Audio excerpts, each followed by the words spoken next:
Assalamualaikum warahmatullahi wabarakatuh. Bismillahirrahmanirrahim. Pada kesempatan ini kami akan membahas pembagian ilmu, taksimul ilmi. Al-ilmu yang qasimu ila tasawurin wa tasdiqin. Ilmu itu terbagi menjadi dua, satu tasawur dan dua tasdik. Yang dimaksudkan dengan pembagian ilmu di sini ialah pembagian ilmu yang bersifat baru. Baru pengertiannya adalah sesuatu yang tadinya belum ada lalu menjadi ada, yaitu ilmunya manusia, bukan ilmu Allah. Ini menurut pandangan pakar mantek. Tasawur adalah bentuk masdar dari kata kerja tasawwara yatasawwaru tasawuran, yang berarti membayangkan atau menggambarkan. Dengan demikian secara bahasa tasawur dapat diartikan sebagai bayangan atau gambaran. Adapun secara istilah, tasawur itu ialah pengetahuan atau gambaran pikiran kita terhadap sesuatu yang tidak disertai penilaian atau penghukuman apapun terhadap sesuatu tersebut, atau tanpa memberi penilaian negatif atau positif, benar atau salah terhadap sesuatu itu. Jadi cuman bayangan saja, bayangan dalam pikiran terhadap sesuatu. Idrakus syai' ma'adamil hukmi, memahami, mengetahui sesuatu tanpa memberikan penilaian terhadap sesuatu itu, apakah negatif atau positif atau benar atau salah. Ta'rifut tasawur wa idrakul mufrad min ghairi hukmin alaihi binafyin au isbatin. Misaluhu al-wardu al-ma'adu al-fa'ilu. Tasawur atau gambaran pikiran atas sesuatu itu takrifnya adalah idrak atau memahami suatu perkataan tanpa menetapkan adanya hukum ke atasnya, baik secara nafi atau isbat. Yang dimaksudkan hukum di sini adalah kalimat tersebut bernilai salah atau benar. Di dalam ta'rif di atas dikatakan idrakul mufrad. Apa maksud daripada mufrad ini? Yastamilul mufrad ala amraini. Satu, ma la nisbata fihi aslan. Dua, ma fihi nisbatun illa annaha ghairu hukmiyah. Perkataan mufrad di sini memuat dua pengertian. Satu, perkataan yang tidak ada hubungan apapun dengan perkataan lain. Jadi maksudnya mufrad itu bukan seperti isim mufrad di ilmu nahwu, tapi maksudnya mufrad di sini adalah tidak ada hubungan apapun dengan kalimat lainnya. Contoh tasawur yang tidak ada hubungan antara satu kata dengan kata lain. Misalnya rumah. Kata-kata rumah begitu aja. Rumah, yait, bagus, hotel, curut, cebong, kampret, kadal, tayamum. Kata-kata ini tanpa menisbatkan satu kata dengan kata lainnya. Tapi kalau kata-kata itu dihubungkan satu sama lain sehingga menjadi susunan kalimat rumah Zaid bagus misalnya, maka itu menjadi tasdik namanya. Nanti setelahnya bahasan tasawur, bab tasawur ini kita akan bahas masalah tasdik. Yang kedua, kata mufrad itu maksudnya adalah rangkaian kata yang ada hubungan dengan perkataan lain, tetapi hubungan itu belum sempurna karena belum menimbulkan hubungan yang dapat menetapkan hukum. Jadi kalau misalnya ada hubungan tapi tidak melahirkan suatu penetapan hukum, tetap disebut tasawur. contoh tasawur yang terdiri dari beberapa kata yang ada hubungan tapi tidak sempurna, namun tidak ada penetapan hukumnya. Contoh tasawur yang terdiri dari beberapa kata yang ada hubungan tapi tidak sempurna, namun tidak melahirkan penetapan hukum. Itu contohnya seperti Gunung Uhud, Pantai Mor, kuburan Bergoto. Nah, contoh-contoh ini walaupun ada hubungan antara satu kata dengan lainnya, tetapi tidak melahirkan menetapkan hukum, karena kalimat tersebut tidak bernilai benar atau salah. Nah, tetap disebut tasawur meskipun terdiri dari beberapa kata. Jadi tasawur adalah merupakan hasil tangkapan akal pikiran terhadap sesuatu yang menjadi objek pikiran. Tasawur adalah merupakan hasil tangkapan akal pikiran terhadap sesuatu yang menjadi objek pikiran. Jika kamu melihat sebuah kitab, lalu dalam pikiranmu ada gambaran tentang kitab toktil tanpa ada bayangan bahwa kitab itu adalah kitab mantek atau kitab fikih, meskipun kamu sudah pejamkan matamu, tetap saja kitab itu tergambar dalam pikiranmu. Gambaran yang ada di dalam pikiranmu inilah yang disebut tasawur. Contohnya seperti pengetahuan kita. Nah, pengetahuan kita itu maksudnya bayangan dalam pikiran terhadap buku, pulpen, kertas, kelas, masjid, rumah, hotel, cebong, cindil, curut, kampret, dan sebagainya. Pengetahuan atau gambaran pikiran kita terhadap kata tunggal itu tadi dalam bahasa ilmu mantek disebut tasawur. Singkatnya, tasawur itu ialah pengetahuan sederhana terhadap sesuatu yang ada di dalam benak kita. Ada orang yang mengucapkan kata buku misalnya, kemudian terbayanglah dalam benak Anda gambar buku, seperti yang sering kita lihat, tapi tanpa menyertakan atribut atau memberi keterangan seperti buku itu bagus, buku itu mahal, buku itu buku kedokteran, kitab itu kitab mantek misalnya. Lah, bayangan kita terhadap sesuatu yang tidak disertai penghukuman itu sekali lagi namanya tasawur. Jadi tasawur itu maknanya sama dengan konsep. Konsep adalah sebuah kata yang berasal dari bahasa Latin conceptus, yang berarti serapan pikiran atau bayangan pikiran. Perlu kita ketahui bahwa contoh-contoh yang berupa kata tunggal tersebut hanya salah satu jenis tasawur, bukan satu-satunya. Dan tidak selamanya tasawur itu dihasilkan melalui lafal-lafal yang berbentuk tunggal. Bisa jadi kalimat itu tersusun atau murakkab, tapi dia masih tergolong tasawur. Nah, di sini maka tasawur itu ada beberapa macam. Tasawur itu ada 5 macam.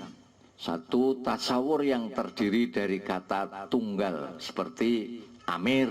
Nah, itu. Yang kedua, tasawur yang terdiri dari beberapa kata tetapi tidak ada hubungan antara satu kata dengan kata lainnya, seperti rumah, amir, bagus. Tapi kata-kata ini berdiri sendiri-sendiri loh ya, tanpa ada hubungan satu sama lain. Tapi kalau kata-kata ini dihubungkan menjadi susunan kalimat rumah Muhammad bagus, maka tidak lagi tasawur. Rumah Amir bagus, maka tidak lagi tasawur.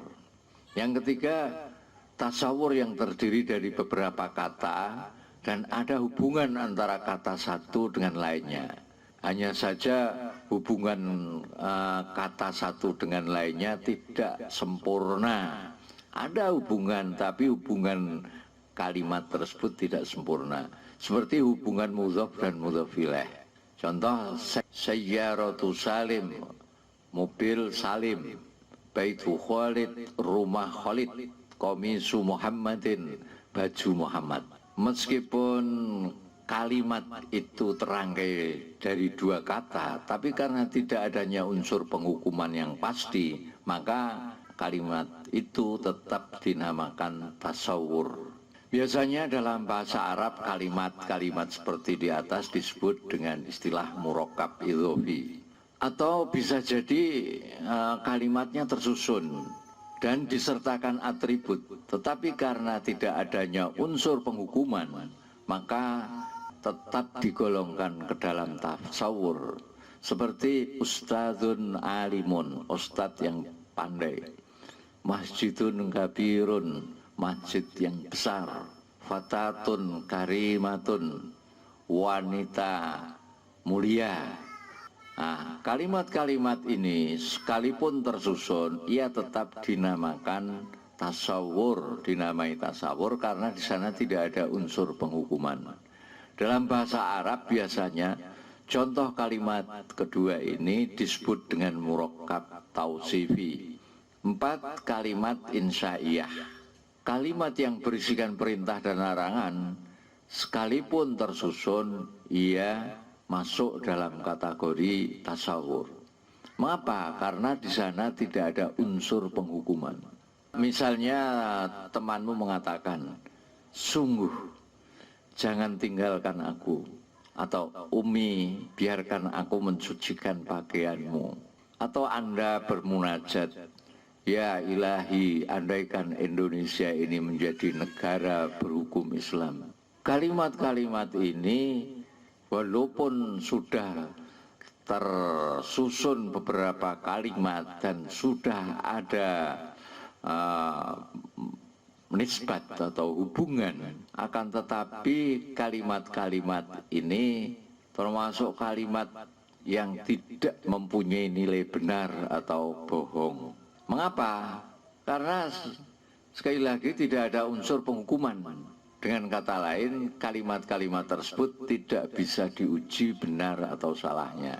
Dalam bahasa Arab, contoh kalimat seperti ini biasanya disebut dengan istilah murakkab insya'iyah. Kelima, pembagian daripada tasawur adalah kalimat berita atau kalam khobar yang diragukan oleh orang yang ragu akan adanya berita yang disampaikan. Meskipun kalimat tersebut sudah sempurna, ada subjek, ada atribut, ada hubungan, tapi kalau kita menyaksikan kebenarannya, maka itu juga tergolong tasawur atau gambaran. Seperti kata-kata binatang berkepala seorang wanita, berbadan kuda, dan dia itu punya sayap, itu ada.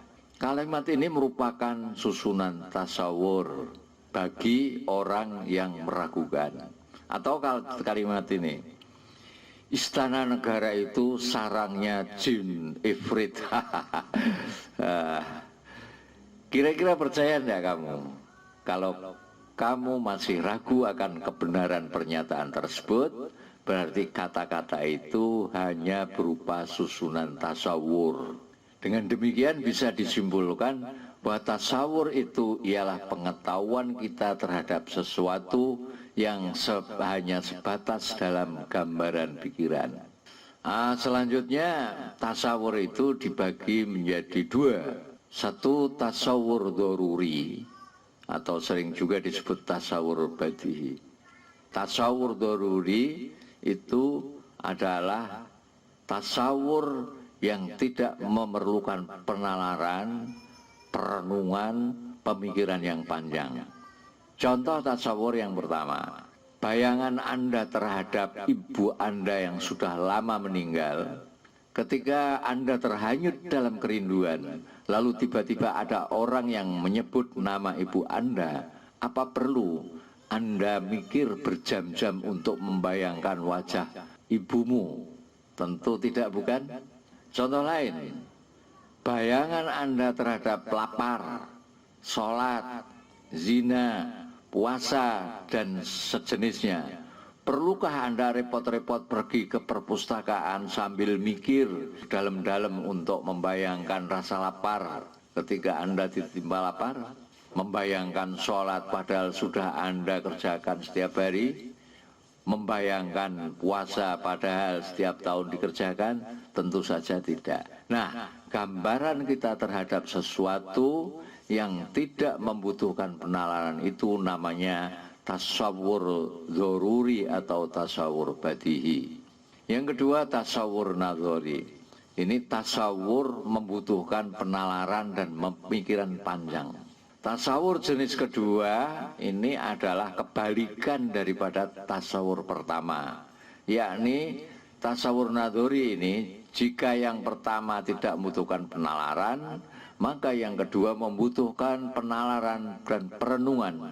Misalnya seperti gambaran kita tentang listrik, gambaran kita tentang kata-kata mubahalah, munajat, malakut, barzah, dan hal-hal metafisik lainnya.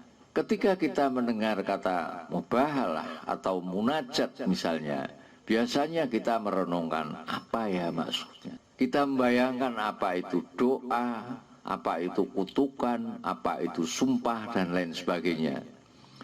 Begitu juga ketika ada orang menyebut kata munajat, kita membayangkan munajat itu apa, berdoa di tengah malam, berdoa sambil nangis, mohon ampun atas dosa, dan lain sebagainya. Kesimpulannya, gambaran kita terhadap sesuatu yang membutuhkan penalaran itu namanya tasawur nadhari. Sedang yang tidak membutuhkan penalaran disebut dengan tasawur dzaruri atau tasawur badihi. Sebagai akhir daripada kajian kita pada kesempatan ini, silahkan kesimpulannya dilihat di bagan Anwaul Ilmil Hadis, macam-macam ilmu hadis.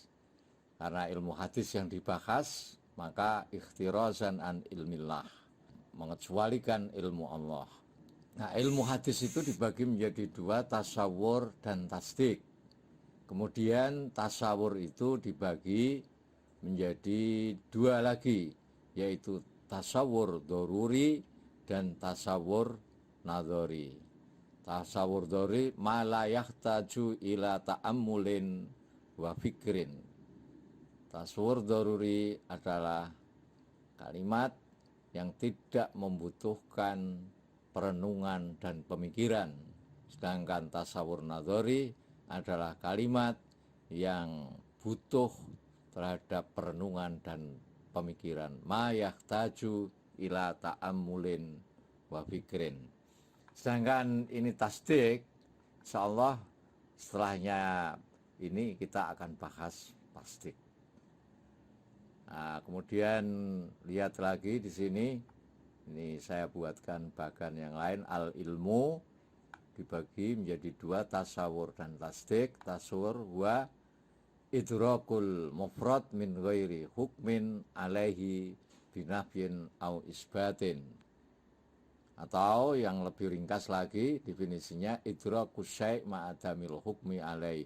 Itu sudah saya terangkan. Demikian yang dapat kami sampaikan. Assalamualaikum warahmatullahi wabarakatuh.